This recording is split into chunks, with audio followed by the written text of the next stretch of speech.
Hey, what's up everybody? It's Lids, and we are back for some more Gwent, and today we're going to be playing the new dual casting seasonal event, which means whenever we play a special card, we will create a copy of that special card, so that means we can do some crazy combos here. Now, last time we were looking at this seasonal event, we played an extremely powerful Harald Gord themed deck, the quote-unquote meta deck of sorts. Today we're going to take a look at a new version of that deck using some new cards that just got released.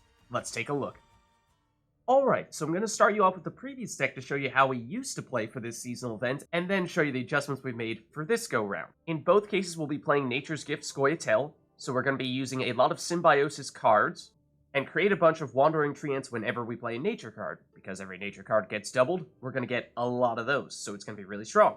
Then because we play so many special cards, Harald Gord is going to ideally be the last card we play at the end of the game, and he's going to have a ton of points because he gets boosted every time we play a special card. So if we have last say, then that is a huge card that our opponent can't answer, and if our opponent has last say, well, then we're hoping they don't have any tall punish.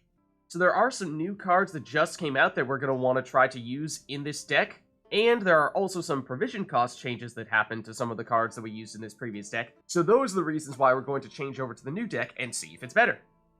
Alright, so looking at the new deck now, and again, it's still going to be Nature's Gift Scoia'tael, and the theme of the deck is still very similar. Still going to be playing a bunch of nature cards, getting a bunch of those Wandering Treants in, and then finishing with a big Harald Gord. However, perhaps the biggest addition is adding Francesca Findabair, which is the new legendary Scoia'tael card, and she works really well in this seasonal event because her ability specializes in special cards. So whenever we play a special card, we'll remove one counter, and after doing that 3 times, she will then spawn and play another copy of the last special card that we played. So because the first time we play a special card on our turn, we will play another copy of that, that means that after playing just 2 special cards from our hand, Francesca's ability will trigger here, so it takes very little time to charge up, though that also means that, by definition, when this ability triggers, it will not be the first special card that we play on our turn, and therefore the card that she is spawning and playing will not get duplicated. So what does that mean? That means that once we play Francesca, the second special card that we play from our hand will get played 3 times. And that can, of course, be extremely powerful, as long as we make sure that that special card is a good one.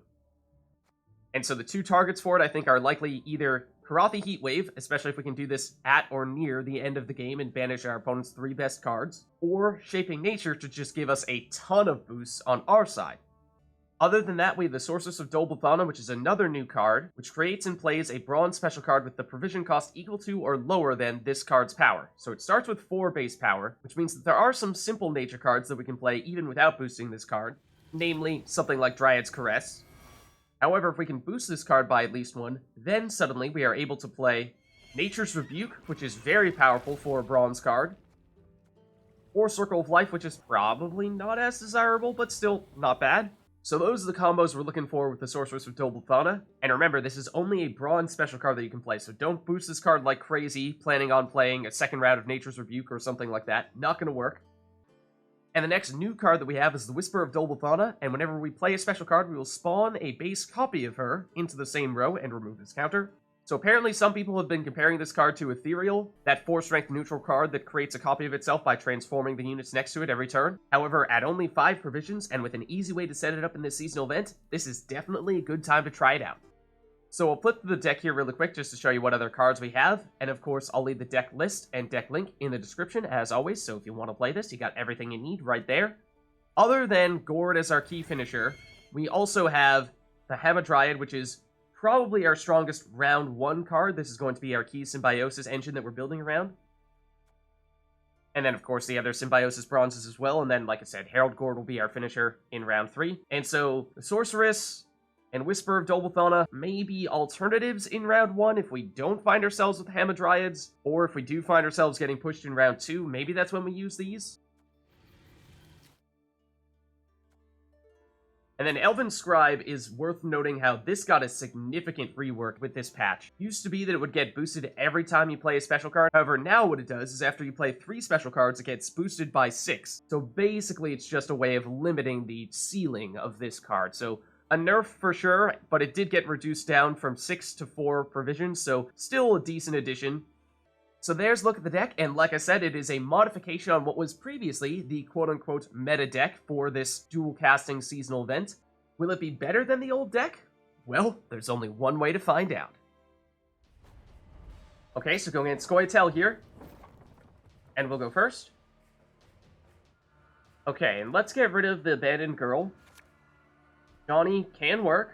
Let's get rid of tempering as well. Whisper of Dol Blathanna, I don't think we need 2 of them. I'd love to get a Hamadryad. And we got one. Great. Okay, so going first is tough here, because I'm expecting this might even be a mirror match, in which case they're going to have a lot of removal. Let's lead off with the Sorceress. Let's use our tactic on her. That gets her boosted up such that her order is now stronger. But she may still be in removal range. Okay, they'll play Hamadryad, okay.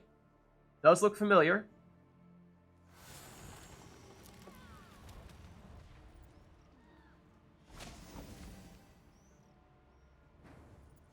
So I think now let's go with our Hamadryad. Let's use this order ability to get Nature's Rebuke. And of course we'll get 2 copies of it, which will be enough to remove their Hamadryad. And because we now have a Symbiosis unit out there, we're getting some decently powerful Treants. And let's use 1 round of leader ability here to get you boosted up a bit. And now they're going to use their Sorceress. Okay, I see, I see. Now, bear in mind, she's only 4 strength right now, which means she would not have access to Nature's Rebuke. We only could do that because we used our tactic on our Sorceress. So we could get aggressive and use our next round of Nature's Rebuke to remove you before you get the chance to use any orders. That's not a bad idea, but this may also be an opportunity to get a little bit ahead here and play another engine. I don't think they're going to be able to remove all those engines, so let's play Whisper of Dol Blathanna. Let's see if we can get you working a bit.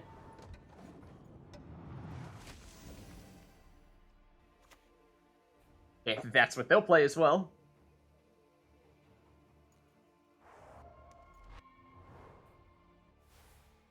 And it is making a bomb. We'll give some bleed. It shouldn't be enough to outright destroy anything. Now, of course, bleed on the Hamadryad is unfortunate. So we'd like to have Vitality. That does make that harder to do. Now they have started to create some copies of that Dol Blathanna Whisperer. So if we go with Nature's Rebuke now, we can do something similar to what they just did. It's a little bit overkill, but in order to get rid of this engine at the very least, I think probably worth it. And this is more power, and these have already used their abilities, so I mean, technically this is a little bit better, I think.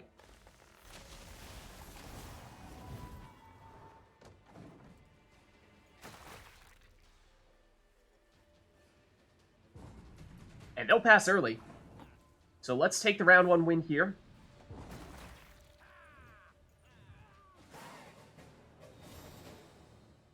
Okay, so we turn to another Nature's Rebuke, another Whisperer, and Francesca. That is certainly helpful. With no Hamadryads in our hand, I think we probably dump Dryad's Caress. And, might stick with you, might swap out the Elven Scribe. Abandoned Girl, well, not much better. So we are 1 card down here in round 2. We at least have 2 throwaway cards. We could potentially look to bleed a bit. And since we do still have our first round of Oneiromancy, I think we can get at least a little bit aggressive here. Let's start off with Johnny. Let's dare them to use more of their removal. Dunka.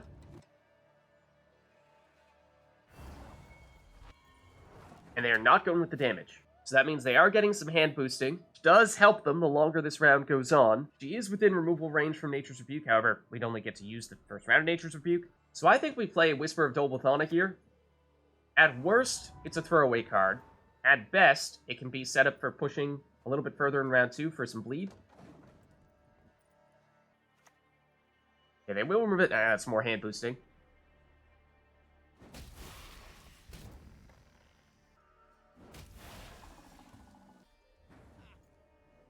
Okay, so now we ask ourselves, is it worth Nature's Rebuke, destroying Dunka, destroying a Wandering Treant, and forcing them to play more cards? Is that strong enough to work as a bleed? Tell you what, it may, because then they'd still be forced to try to remove Johnny, otherwise he's going to continue to cause problems for them. So let's go for it. Of course, the second round Nature's Rebuke still not great, although we do, at the very least, get another Treant out there. So now this is the issue they find themselves in. They really want to get rid of Johnny, but that means they're either going to have to play a unit that has damage that goes along with it, like a Force Protector, which would be a pretty big sacrifice to make, or they just go with pure removal and don't have any points on the board. They're going pure points here, the Hamadryad, and that is the source of some of their hand boosting. So now let's go Oneiromancy.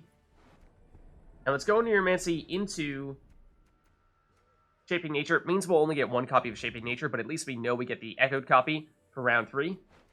And what we're doing here is we are doing a bunch of special cards. Let's just go pure boost here on Johnny. Make it harder to get rid of him. And by doing all of these special cards means that it is going to be difficult for that Hamadryad to survive. And then, I mean, we could even go with the Hamadryad of our own. I think we maybe just go for something simple here. Maybe some Symbiosis.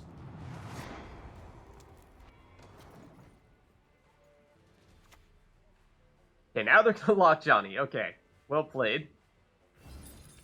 So we forced them to do that.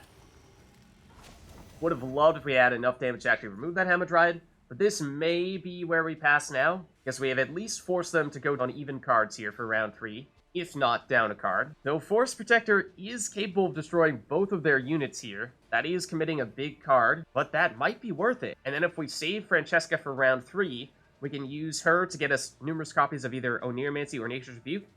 Let's try it. It's very aggressive, yes. But I want to see if we can pull it off.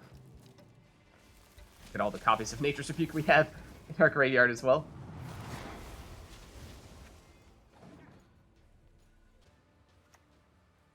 Okay, Call the Forest.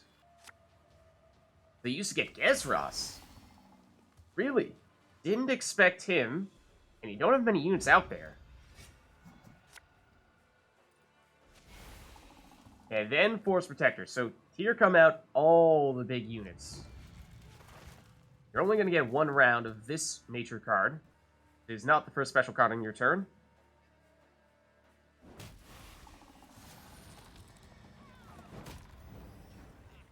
Okay, so I think we pass now, because they will still need to play one more card, at least, and we forced them to play some of their biggest cards. Now, we of course did as well, but we're holding on to Francesca as the ace up our sleeve for round 3, as well as we should have an Oneiromancy, which we can use to get Gord. So let's leave it at this.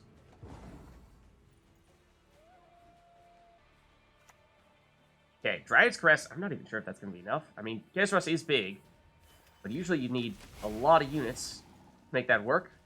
And they don't like those units spawning in the melee row, because they won't get boosted by Gezras. They like that one, though.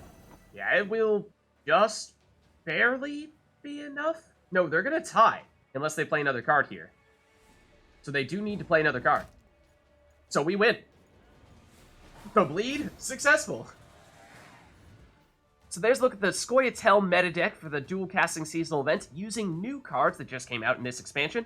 If you liked the video, then make sure to hit the like and subscribe button and leave a comment down below to let me know which other cards, archetypes, and factions you'd like us to experiment with next. Thank you all for watching, and I'll catch you next time.